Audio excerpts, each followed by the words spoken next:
Contract वाली बहू। नरेश की माँ अपने बेटे से मिलने दिल्ली आ रही है। इस बात का पता चलते ही नरेश के दिल में हलचल मच जाती है। नरेश अपनी माँ के स्वागत की तैयारी में लग जाता है। साथ ही उसे डर भी सताने लगता है कि उसकी माँ कहीं अपनी पुरानी जिद पर फिर से बैठ ना जाए। हे भगवान, इस बार बचा लो। अगले साल पक्का माँ की जिद पूरी कर दूंगा। तभी दरवाजे की घंटी बजती है। नरेश दरवाज़ा खोलता है तो सामने अपने मकान मालिक को देखकर हैरान हो जाता है, क्योंकि उनके साथ एक सुंदर सी लड़की भी थी। नमस्ते अंकल, कुछ काम था, मुझे बुला लेते। आपने क्यों कष्ट किया? अरे नहीं नहीं, इसमें कष्ट कैसा। मैं तो बस तुम्हें रीना से मिलवाने आया था। आज से रीना तुम्हारे साथ इसी फ्लैट में रहेगी। अंकल, कोई लड़का फ्लैटमेट नहीं है? एक अनजान लड़की के साथ रहना मेरे लिए थोड़ा अजीब होगा। देखो नरेश, मैं तुम्हें पहले भी बता चुका हूँ कि इस फ्लैट में तुम्हें किसी ना किसी के साथ एडजस्ट करना ही होगा, या फिर तुम अकेले पूरे फ्लैट का किराया दे दो, मैं किसी को नहीं रखूँगा। नरेश अपने मकान मालिक की बात सुन के रीना के साथ रहने के लिए तैयार हो जाता है, पर अंदर ही अंदर उसे ये बात खाने लगती है कि वो अपनी माँ को क्या जवाब देगा जब उसकी माँ रीना के बारे में उसे पूछेगी। दिन बीतने लगते हैं। नरेश और रीना अच्छे दोस्त भी बन जाते हैं, पर अभी भी नरेश अपनी प्रॉब्लम का सलूशन नहीं ढूंढ पाता। एक दिन नरेश बहुत परेशान सा बैठा होता है। तभी रीना उसे पूछती है, क्या हुआ नरेश, तुम काफ़ी परेशान लग रहे हो, सब ठीक तो है ना? हाँ सब ठीक है, बस एक छोटी सी प्रॉब्लम है। वो एक्चुअली 2 दिन बाद मेरी माँ मुझसे मिलने आ रही है। अरे तो इसमें प्रॉब्लम क्या है? ये तो खुशी की बात है। हाँ रीना, बट मेरी माँ एक ज़िद लेकर बैठ गई है कि मैं शादी कर लूँ, पर मैं अभी इस चीज़ के लिए तैयार नहीं हूँ। ऊपर से जब वो तुम्हें देखेगी तो 100 सवाल करेगी, क्या जवाब दूंगा? अरे इसमें कोई टेंशन वाली बात नहीं है। मेरे पास ना इस प्रॉब्लम का सलूशन है, जिससे ना तुम्हें शादी करनी पड़ेगी और ना ही तुम्हारी माँ मेरे बारे में कुछ पूछेंगी। रीना की बात सुनकर नरेश सोच में डूब जाता है। वो सोचता है कि रीना खुले ख्यालों वाली लड़की है, कहीं माँ को सच बता ना दे। नरेश को सोच में डूबा देखकर रीना कहती है, अरे क्या हुआ, किस सोच में पड़ गए? डोंट वरी, जैसा तुम सोच रहे हो ना वैसे कुछ भी नहीं है। मेरे पास एक प्लान है। मैं कुछ समझ नहीं पा रहा हूँ, कैसा प्लान? मैं समझाती हूँ। हम ना एक कॉन्ट्रैक्ट मैरिज कर लेते हैं।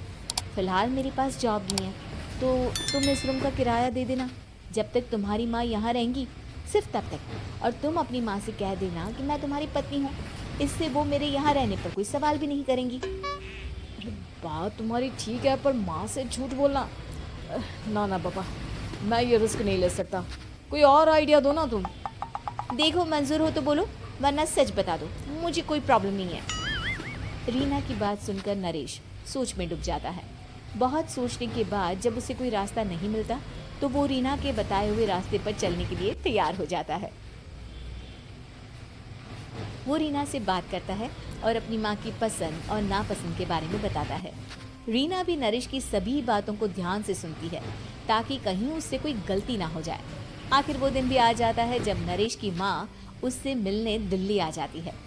नरेश अपनी माँ को फ्लैट पर लेकर जाता है। जैसे ही नरेश की माँ फ्लैट के अंदर जाती है, रीना उसके पैर छू लेती है। ये देखकर नरेश की माँ थोड़ी घबरा जाती है और नरेश से पूछती है, अरे बेटा नरेश, ये कौन है? माँ ये आपकी बहू रीना है। माफ़ी चाहता हूँ, सब कुछ इतनी जल्दी में हुआ कि आपको बता ही नहीं पाया, इसलिए सोचा कि क्यों ना आपको सरप्राइज़ दिया जाए। अरे बेटा, मैं तो बस तेरा घर बसा हुआ देखना चाहती थी। हाँ, बहुत अरमान थे अपनी इकलौती बेटी की शादी को लेकर, लेकिन कोई बात नहीं, शायद किस्मत को यही मंजूर होगा।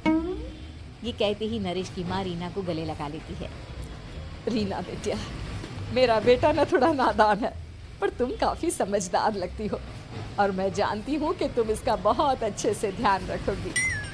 माँ आप चिंता मत कीजिए, मैं सब संभाल लूँगी। नरेश की माँ अपने बहू और बेटे के साथ खुशी खुशी रहने लगती है।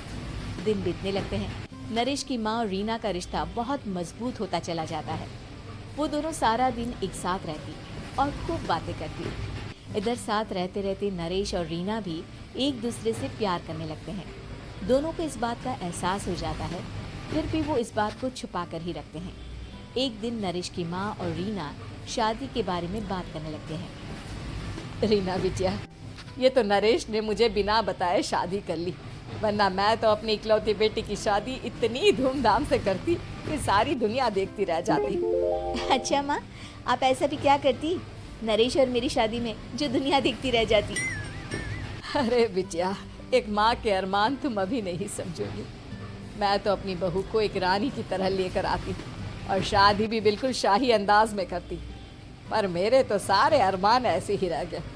खैर, मुझे तो अपने बेटे और बहू की खुशी चाहिए बस। ये कहते हुए नरेश की माँ की आंखों में आंसू आ जाते हैं। रीना भी ये सुनकर ख्यालों में खो जाती है, क्योंकि वो भी मन ही मन खुद को नरेश की पत्नी और उसकी माँ की बहू मानने लगी थी।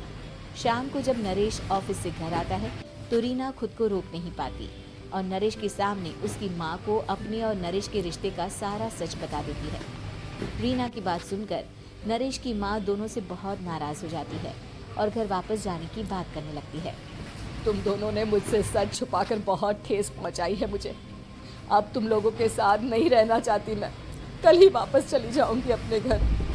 माँ, मुझे माफ़ कर दो, ये सब मैंने रीना के कहने पर ही किया है, वरना मैं भी आपको कभी ठेस पहुंचाने के बारे में सोच भी नहीं सकता। हाँ माँ, हमने ये सिर्फ आपका दिल रखने के लिए किया, प्लीज़ हम दोनों को माफ़ कर दीजिए। तुम दोनों ने मेरे अरमानों के साथ खिलवाड़ किया है, और वैसे भी मुझे अपने बेटे के लिए एक अच्छी लड़की ढूंढनी है, इसलिए मेरा यहाँ से जाना ही बेहतर होगा। माँ की ये बात सुनकर रीना खुद को रोक नहीं पाती। माँ, क्या मैं आपके घर की बहू बनने लायक नहीं हूँ? रीना की बात सुनकर नरेश हैरान रह जाता है। नरेश की माँ भी कुछ समझ नहीं पाती। मैं कुछ समझी नहीं, आखिर तुम कहना क्या चाहती हो? माँ, मैं वो नरेश से बहुत प्यार करती हूँ और साथ ही साथ मैं आपको भी अपनी माँ मान बैठी हूँ। आज जब आपकी बातें सुनी तो खुद को रोक नहीं पाई, इसलिए सारा सच आपको बता दिया। रीना की बात सुनकर नरेश की माँ की आंखों में आंसू आ जाते हैं और वो अपने बेटे नरेश और रीना को गले लगा लेती है। मेरे घर की बहू तो सिर्फ रीना बिटिया ही बनेगी।